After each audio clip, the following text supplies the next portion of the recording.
Hello வணக்கம், சக்தி wire works. இந்த வீடியோவில் நம்ம இன்றைக்கி அனுப்ப போகிற கூடைகளை பார்க்கலாங்க. மூடி போட்ட கூடை 2 கூடைக்கு ஆர்டர் வந்திருந்தது. அதை நம்ம ரெடி பண்ணி அனுப்புகிறோம். இது 2 ரோல் கூடை, ஆஸ் கலரும் மெரூன் கலரும் போட்டு மூடி போட்டிருக்கோம். நம்ம எல்லாமே கிளாஸ் வயர் தான். இது நம்மளுக்கு வந்து ஆர்டரு 2 கூடையுமே ஒரே ஆர்டருக்கு தான் நம்ம அனுப்புகிறோம். லஞ்ச் பேக்குக்கு பாருங்கள், நல்லா ஸ்பேஸ் எல்லாம் நிறையா இருக்கும். இதே மாடலில் டார்க் ஆரஞ்சும் க்ரீன் கலரும் இது ஒரு கூடை. இது 2 கூடையும் ஒரே ஆர்டருக்காக போகுது. இந்த கூடைகள்லாம் நம்மள்கிட்ட அவைலபிள் இருக்குது. பாருங்கள், இது நல்லா market size bag.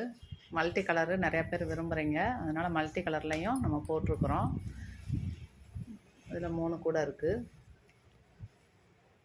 Light colour வேணும்னா இந்த காம்பினேஷன் எடுத்துக்கலாம், டார்க்னால் இதே காம்பினேஷன் நீங்கள் எடுத்துக்கலாம்.